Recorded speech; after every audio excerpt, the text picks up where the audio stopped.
Jadi untuk total skor film kali ini gue kasih nilai 6,8/10. Pada akhirnya semua film itu secara masing-masing kok.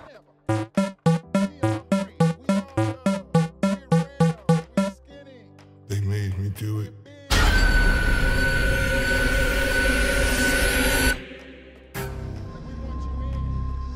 Oke, jadi mungkin salah satu alasan kenapa gue niat untuk review film ini gitu ya. Mungkin awalnya karena pemainnya sih. Pemainnya itu ada Armie Hammer, ada Dakota Johnson, ada Zazie Beetz. Yang maksud gue, mereka kayak 3 orang yang sudah main film gede gitu kan. Jadi kayak, ya kenapa bisa gitu loh film ini mereka main gitu kan. Dan juga yang kedua adalah soal sutradaranya. Yang disutradarain sama Babak Anfandi, yang dimana dia sutradara dari film Under the Shadow, film Iran gitu. Jadi film horor Iran ya. Jadi ya setannya pun juga, kalau kalian nonton nih bener-bener kayak setan Indonesia banget gitu loh. Soalnya pakai mukena juga sebenarnya. Jadi menurut gue kalian wajib nonton juga si Under the Shadow itu. Nah, cuma yang jadi menarik adalah ketika gue lihat ratingnya di Google, ini kok ratingnya jelek banget gitu ya. Kenapa gitu? Jadi makanya gue coba penasaran untuk nonton.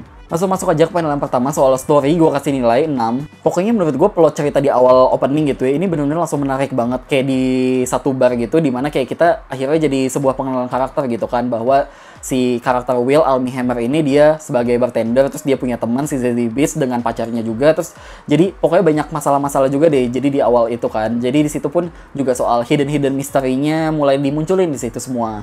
Terutama misteri soal si kecoa terbangnya, sampai akhirnya dia pun juga diteror ke rumahnya sama si kecoa terbang itu. Kayak kecoa gitu. Dan pada dasarnya pun gue juga mikir sih, ini sebenarnya film apa sih, maksudnya genre-nya gitu. Karena kalau gue perhatiin sih sebenarnya ini lebih ke arah horor fantasi ya, tapi bukan tipikal horor jump scare juga gitu loh. Jadi memang benar-benar horornya itu lebih kayak perlahan, agak-agak disturbing juga gitu loh gambar-gambarnya. Kayak contohnya ini adegan pas si Will lagi di kamar mandi gitu ya, terus dia lagi lihat ke arah keteknya gitu, tapi ketek itu tiba-tiba muncul sesuatu itu kayak Dan juga nih kalau misalkan kalian nonton film ini, wajib banget brightness-nya tuh mesti paling gede gitu ya. Karena ini banyak banget momen-momen ya si penampakannya itu muncul sekilas banget, cepet banget, tapi gelap gitu loh. Jadi mesti kayak cuma gitu doang. Tapi juga memang banyak banget adegan-adegan yang terasa tidak logis gitu ya. Jadi kayak, ya makanya gue bilang ini sebagai horror fantasi sih. Dan juga gue ngerasa beberapa karakter ngelakuin hal-hal atau tindakan-tindakan yang terasa tidak pintar gitu ya. Kayak contohnya soal handphone itu. Kenapa handphone itu nggak dari awal aja dikasih ke polisi? Kenapa dia juga mesti ngumpet-ngumpetin dari pacarnya? Terus juga emang ini karakter pacarnya si Dakota Johnson emang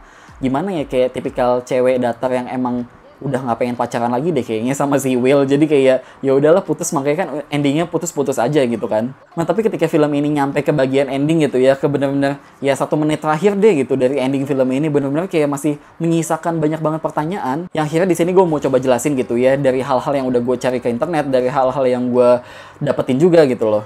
Intinya film ini adalah tentang luka, sesuai judulnya gitu kan, wounds, yang dimana luka itu bertujuan untuk sebagai portal dari entitas gaib lain, dari dunia lain masuk ke dunia kita melewati luka. Misalkan gue luka di sini segini gitu ya, nah bisa jadi dia keluar lewat situ gitu loh. Nah maksud gue itu harus dilakuin dengan ritual. Nah maksud gue makanya kan di handphone di anak kecil itu, nggak anak kecil sih, di handphone si anak remaja itu kan ada ya si kepala orang gitu kan, terus ada tengkorak juga, dan situ muncul tangan gitu dari kepalanya sini.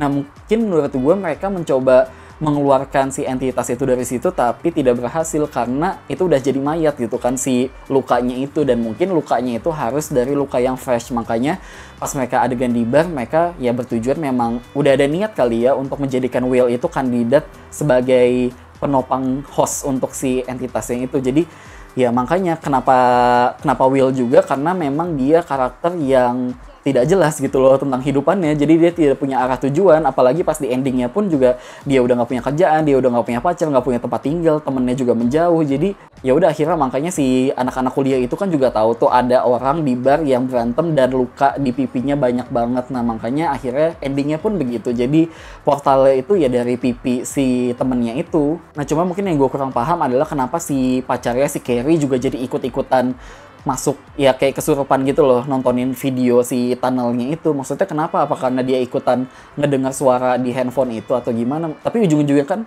jadi si Carrie nggak berguna juga, maksud gue. Kayak apa gunanya dia, orang ini yang dipakai cuma Will doang. Dan mungkin gue ngerasa agak aneh aja sih ketika ya Will ini jadi ikut campur urusan ritual-ritual ini gitu loh. Walaupun itu kayak cuma lewat handphone doang, yang menurut gue itu akan lebih oke ketika si anak-anak kuliah ini ngasih buku apa sih The Translation of Wounds-nya itu ke Will gitu loh, ke rumahnya Will baca-baca dan apa isinya. Kita pun jadi penonton akhirnya lebih tahu gitu loh tentang itu buku apa, lebih jelasnya gitu kan. Bukan cuma sekedar dia browsing di internet doang, yang menurut gue itu jadi kayak perpindahan ritualnya pun ke Will jadi kayak terasa ya aneh aja sih kalau cuma lewat handphone doang. Terus juga adegan dimana pacarnya Will, si Carrie, yang dimana dia abis nontonin berjam-jam gitu kan, sampai dia pipis di celana gitu, nontonin berjam-jam si tunnelnya itu. Terus dia tiba-tiba dibawa ke bathtub gitu kan, pas dia ke bathtub tiba-tiba airnya berubah jadi hitam, yang gue nggak ngerti sampai sekarang itu adegannya maksudnya apa. Lanjut lagi ke soal screenplay, gue kasih nilai 6. Ini beberapa dialog gue ngerasa terasa agak unik sih, terutama kayak karakter si Carrie yang dia ngomong gitu kan, people look normal on the outside, but the inside just worms, cacing. Jadi kayak dalamnya cacing. Dia ngomong ke Will kayak gitu. Jadi kayak maksudnya apa sih gitu. Cuma maksudnya unik aja sih menurut gue. Cuma ya udah tidak menjelaskan secara rinci ini film sebenarnya kayak apa. Menurut gue sih kurang bagusnya gitu ya. Lanjut juga ke soal directing, gue kasih nilai 6. Mungkin ini si Babak Anfadi agak-agak mirip tapi beda gitu ya dengan film dia yang sebelumnya.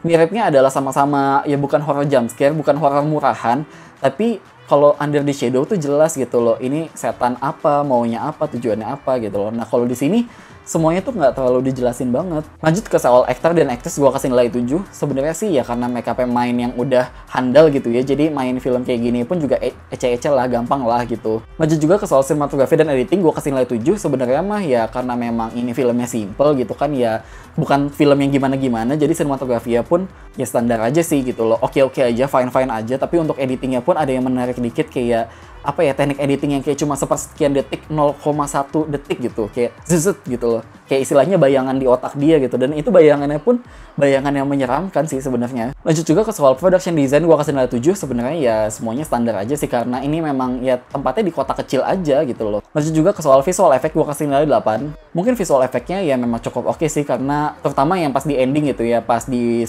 semenit terakhir itu ada kecoa banyak banget lah, terus si alien atau entitas apalah itu mulai keluar dari lukanya itu ya unik aja gitu loh. Untuk soal visual effect ya bagus-bagus aja. Lanjut juga ke soal kostum, make up, dan hairstyle, gue kasih nilai 7. Semuanya aman, oke, nggak ada masalah. Tapi ya gitu aja sih, ngomongin sadis pun juga nggak terlalu sadis banget, ya biasa aja. Lanjut juga ke soal sound dan music, gue kasih nilai 8. Menurut gue di sini soundnya unik banget, kayak penggunaan sound efek yang apa ya, yang beda, yang belum pernah ada di film horor lainnya tuh ada di sini. Jadi kayak mereka agak sedikit effort sih untuk soal sound effect musiknya itu. Dan pada akhirnya semua penampilan tadi gue tambah-tambahin dan menjadi nilai rata-rata di awal video ini. Oke, sekian review film ini dari gue dan makasih udah nonton.